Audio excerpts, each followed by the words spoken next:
another Man v. Mob mini episode, and I'm really intrigued by the concept of adulthood.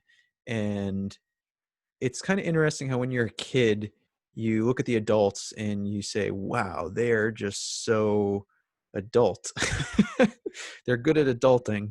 They're very professional and involved in all these complex things that I don't want to deal with. I'm just a kid. Then you become an adult and you say, wow, the adults really don't have their shit together.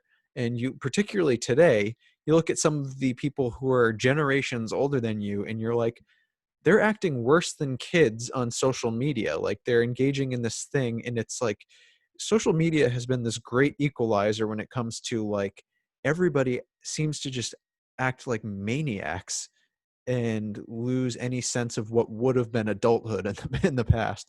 But ever since college, I have been really interested. There was a book that I read called Guyland, and its central premise was talking about how um, for men in particular, I guess I should say for boys, there used to be defining um, markers of when they reached adulthood, and it was generally moving away from home, going to college or some institution of higher education, maybe trade school or something like that, getting a quote unquote real job, starting a family, or getting married and having children.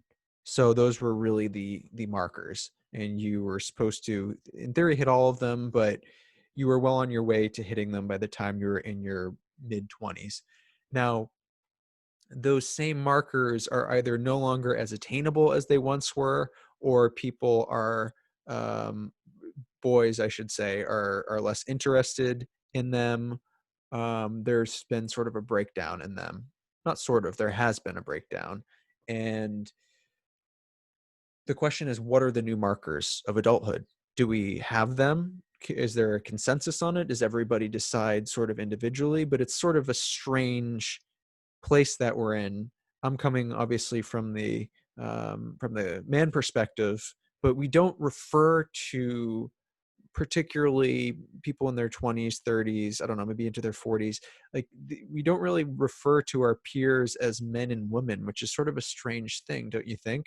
We refer to them as guys and girls, or um, something like that. So the argument in the book, and I have plenty of disagreement with author Michael Kimmel on his arguments, but he's saying that men or boys move into a transition phase that really goes through their 20s and often well into their 30s, which is he dubs Guyland. And they're not boys, they're not men, they're just guys.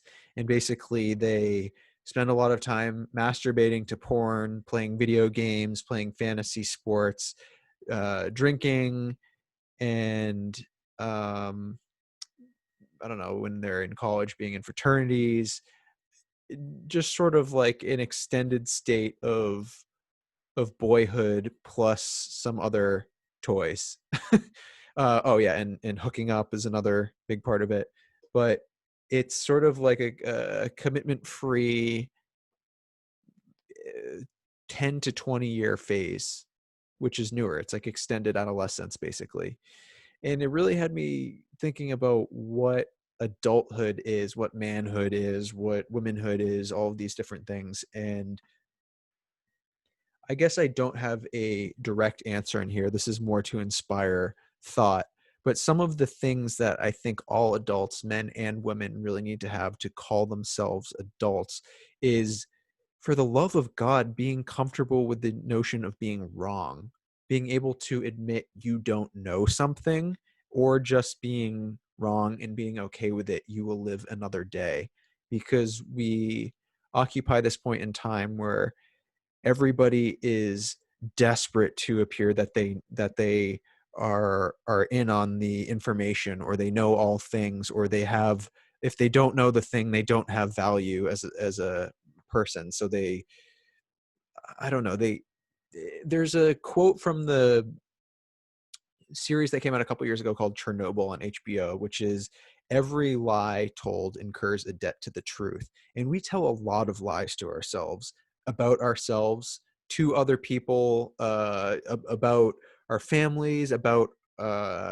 society, about our morals, about everything. We tell a lot of lies. And I think adulthood is a comfortability with the truth and in intellectual honesty and really the being okay with doubt. We really need to get much better with being okay with doubt because we for a long time have lived in this culture in this world where above all else you have to be a self promoter, you have to suggest that you are totally competent and totally with it and totally awesome. And there's just a lot of showmanship to that. There's a lot of bullshit built into that. So we build these public personas, which are just totally not us. And I think with the collapse of our institutions comes the collapse of these public personas. We're seeing a new version of it with what we're creating on social media. You know, these curated avatars of what we want to project onto the world.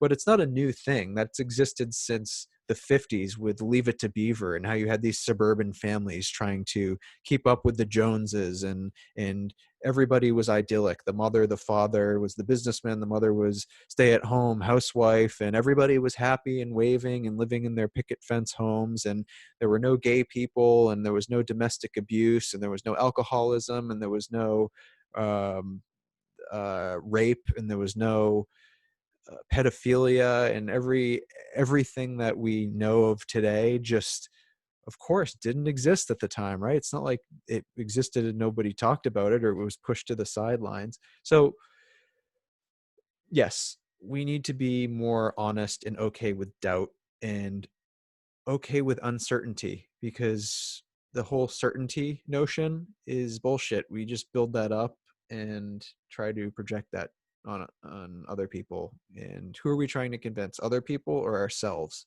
So the last thing that I will bring up is how well one last thing about doubt. Doubt is essential to learning. You have to be doubtful. I'm not saying you have to be endlessly doubtful of yourself because that is going to really damage your potential. But I'm saying you have to question yourself and you definitely have to be doubtful and skeptical about the things that you experience in life. And that's what breeds growth. Doubt leads to discomfort and discomfort leads to growth. So sort of without doubt, with certainty, you just remain an emotional child, which brings me to my next point. There's a book by Mark Manson called, well, he's written two books. One of them is called The Subtle Art of Not Giving a Fuck. The more recent one is called, what is it called? Everything is Fucked, a book about hope. So it sounds kind of tacky, but it's a great book. I've only read the second one, Everything is Fucked. Great book.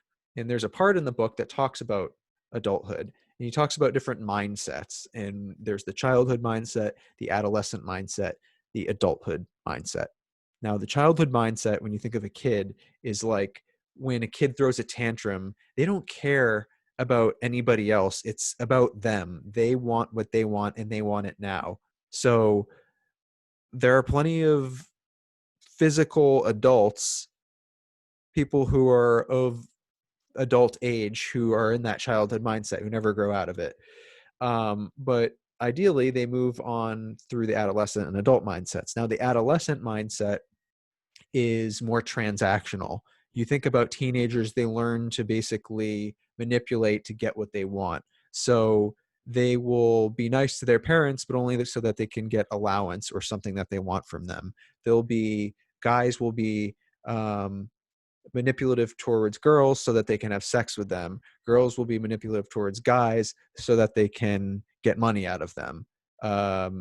Or any combination of different types of manipulative relationships. Um, Nice to teachers so that you can get a good grade. Nice to uh, I don't know, somebody else so that you can get free drugs out of them. Anything. Now, a lot of adults, physical, once again, physical adults of that adult age range remain at that adolescent mindset.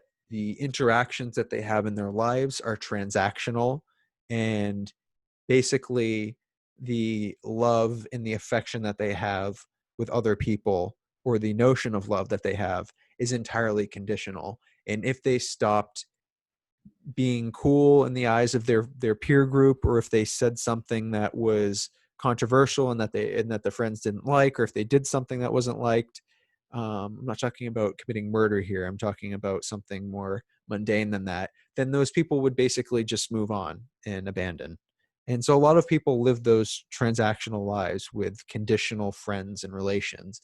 But the final stage that Manson talks about is adulthood, adult mentality. And that is when you live a life of principles, regardless of whether you're going to get attention, regardless of whether there's going to be a payoff. You do it you follow principles in all situations, regardless the of whether you're rewarded for them, basically, or given attention.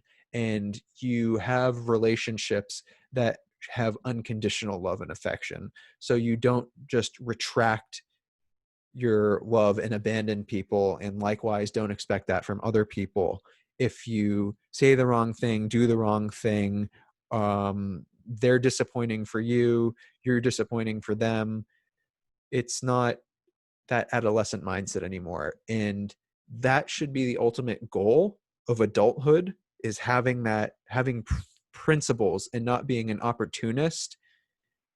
And it should be the goal of people who want to live that adult lifestyle and who want to have ethical, moral principles, to pull other people out of their adolescent mindset towards the adult mindset. So basically modeling it for other people. So that's really all I've got on adulthood.